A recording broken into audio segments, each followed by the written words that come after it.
Hello, I'm Robert Cooper, and we're at the Desert Classic DanceSport Championships in beautiful Palm Desert, California. And I've got with me tonight Alan Dixon. He's a judge, and he's originally from England.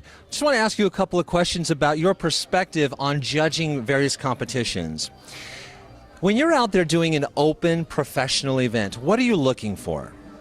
Okay, it just depends a little bit from Latin to standard or which style, but generally maybe posture, the kind of movement or energy across the floor, and maybe the musicality, timing, partnering skills, of course. Yeah, you know, I hear so many times that people, spectators, you know, maybe new to the sport, are sitting there and they ask, how do the judges choose? How do they know? I mean, to them, everybody looks fantastic and everybody is fantastic.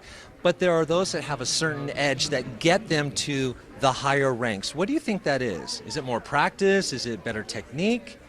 I think it's smart practice. Actually, I think everybody practices very hard and put a lot of time and a lot of effort in. But the way that you practice and structure your practice, maybe to share the time from different dances and different aspects.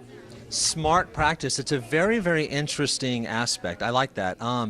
Because I think that as a teacher myself, I know that sometimes my students come in and maybe they're having a bad day, or maybe they're just not mentally there, and their practice is not, or their lesson is just not as productive as some other times. Absolutely, yes.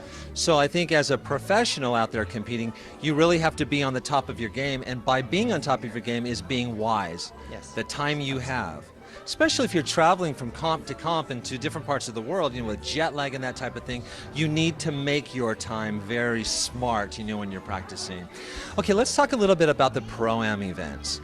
You know, we've got the various levels of the syllabus, and we go anywhere from newcomer up to open gold. And then, of course, you've got the solo events.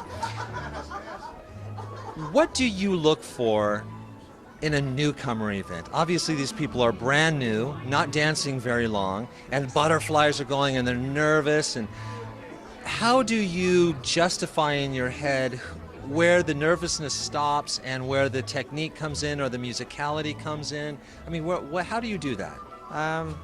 That's a great question. I think that obviously if they're new, we're not expecting perfection by any means. So if they're accurate with their steps and they're trying their best to enjoy themselves at the same time and dance with their teacher, dance with their partner, they won't have the same togetherness, but the quality shows if they are trying to match their teacher. You know, I have danced with a number of newcomers in my career, and you know, they're out there, they're shaking and everything. You're like, stand up, smile, smile. And it's a lot to think about at that level.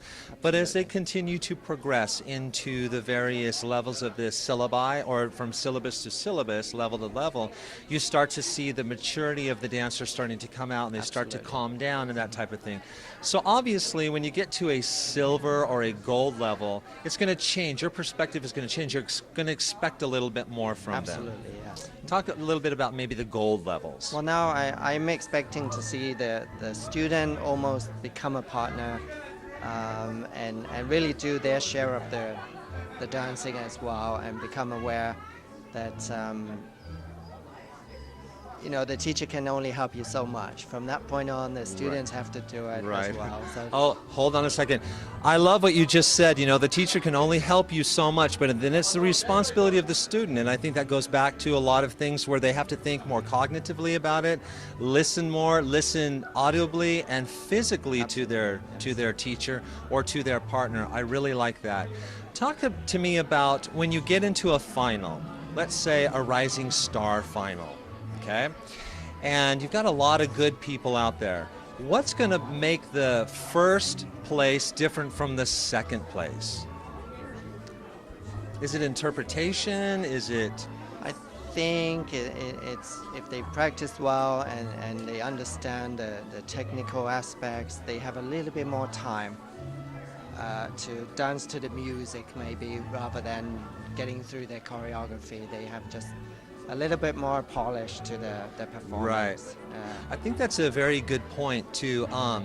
not just dancing their choreography, but actually taking time, having time to maybe milk a hip or rob from one count and give a little bit more in a hesitation that gives them just a little bit more poise on the floor. Absolutely. Or perhaps just a little bit of something When different. it's standard, they maybe finish their rise more perfectly, Right.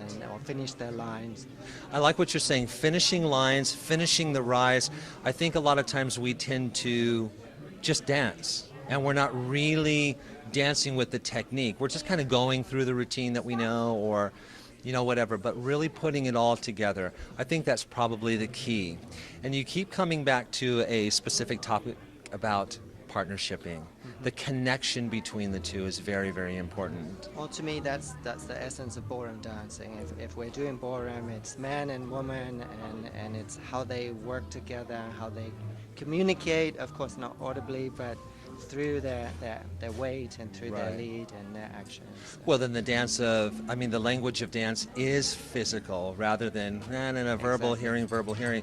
So when you get into the Latin events, when the partners are separating, or perhaps the smooth events where the partners are separating, that connection still has to come across. For sure, there's eye contact, there's visual leads and shaping.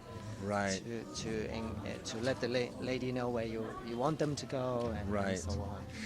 Let's talk about you personally for just a second. When did you start dancing? How did you get involved in dance sport? Well, I started dancing when I was 8. Okay.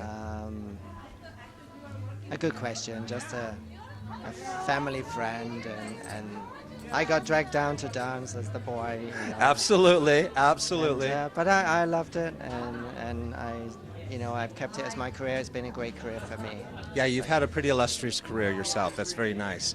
So if you have one thing that you could tell the ballroom dance community about preparing for a competition, what is the best way to prepare for a competition?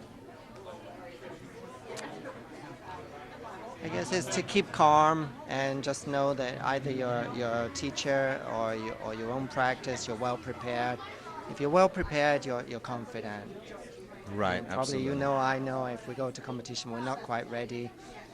Oh, absolutely. I've been there You know, before. that's when it shows on the floor. So if you're well prepared and you put the homework in, and you discuss your problems with your partner, with your teachers, and really done your work, then you can go there and just enjoy and be confident.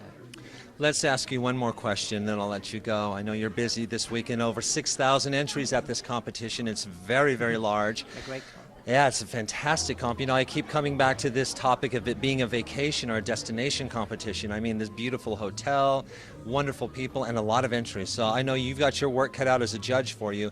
But let me talk about flash versus syllabus, or flash versus the step. Well, quite honestly, as a judge, actually, once I started judging, I realized a very different aspect. Basically, we've got a few seconds to make a decision. So it's not really what you do, but the way you do it is much more important. So quality always beat flash. There you have it, folks. Quality over flash. So just another perspective from a very well-known judge in the ballroom dance community, Alan Dixon. We appreciate you coming. Thank you very much. Once again, I'm Robert Cooper from the Desert Classic Competition in the desert. Thank you very much.